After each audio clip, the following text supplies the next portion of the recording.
as you do, who are amateurs in this area, how they can use yogic thinking to renew themselves and think about what their lives are really going to be when COVID is finished. This is such an opportunity for the whole world.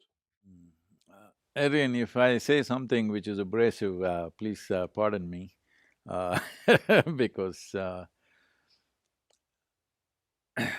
it's like this. I know the part of the world that you come from, human thought is considered to be the paramount thing that a man or a woman can do. As human beings can do, thought is the highest possibility. But let's look at thought.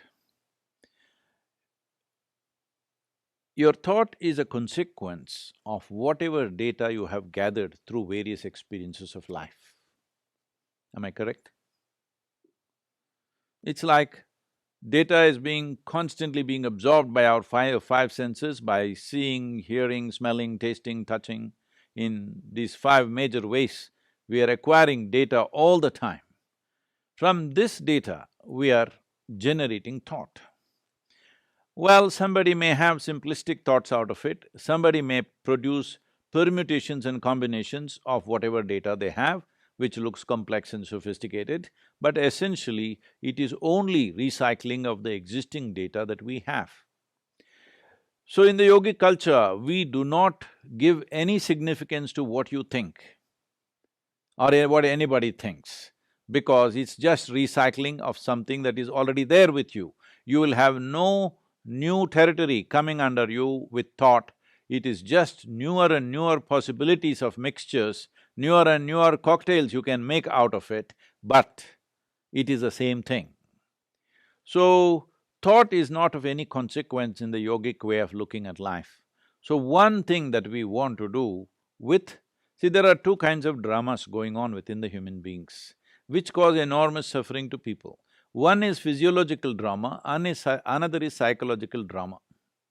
The two are related, of course, but they are happening almost like separate dramas, but actually they are one drama playing out to be two dramas. It's called double acting.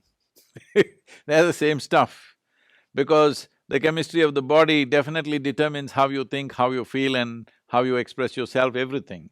So, what happens in the body happens in the mind, what happens in the mind happens in the body, that all of you know better than me. So, leaving that aside, essentially, it is a drama of physiology and psychology. What you consider as my physiology and what you consider as my psychological framework, both of them are something that you acquired over a period of time. You were not born this way. You came just this much, now you have become a full-grown person. This has happened over a period of time. Coming from a society where there is such a complexity of food in India, you have largely lived in England, so I will just assume, this is just a joke, okay? I will just assume that you are fully made of fish and chips, head to toe. So all the food that we ate has become this body. The food that we eat is just the soil that we walk upon. Or in other words, we just gathered a piece of planet for ourselves, for our use, for a period of time. When the time comes, we have to shed it anyway. So what we have acquired, what we have accumulated, can never be us or me. What I have gathered cannot be me. I cannot say, this cup is me. I can say, this cup is mine. I cannot say, this is me. So similarly, you can say, this is my body, this is my thought, that's how we speak. But actually in your experience, you are the body, you are the thought, isn't it? There's no distinction. This is the fundamental problem. If every moment of your life, if you are conscious that you're able to hold the body little away from you, you're able to hold your psychological framework little away from you, then you could use the mind and you could use the body whichever way you want, but it would not cause any suffering to you. Essentially, there are only two kinds of sufferings which human beings go through: physical suffering and mental suffering. Physical suffering is still a minuscule in modern society compared to mental suffering, because When an injury happens, when a physical ailment happens, somebody poked you, somebody shot at you, these are rare things. It's happening unfortunately, but it doesn't happen to most of the people on the planet. Physical pain is very little. Largely, over 95% is just mental pain. Mental pain essentially means, as I already said, see, if I ask, would you want your mind or your intellect sharp or blunt, in one unison, entire humanity will say sharp. So if you have a sharp instrument and if you don't know how to handle it, when I just came in, I think somebody was talking about nose picking being some kind of a psychological ailment or something like that. Suppose you have a knife in your hand and you do nose picking, you know what will be the condition of your nose? So right now, you have a sharp instrument in the form of an intellect. This is sharpest in human beings compared to every other creature on the planet. That is what is allowed us to dominate this planet over every other creature who may be much stronger than us, but we are dominating simply because our instrument up here is sharp. Now, if you have a sharp instrument, you should know how to hold it. If you do not know which side is handle, which side is blade, whichever way you hold it, you will cause harm to yourself. Right now, that's all that's happened. The sharpness of your instrument is just poking you all the time, you don't know how to hold it. Compulsive behavior, with a sharp… if you have a sharp knife in your hand and if you have compulsive behavior, you will bleed all over the place. So right now, tell me one thing, just tell me one thing that human beings are not suffering. If they are poor, they suffer their poverty. Make them rich, they suffer the taxes. If they're not educated, they suffer that. Put them to school, endless suffering. If they are not married, they suffer that. Get them married, I won't say anything.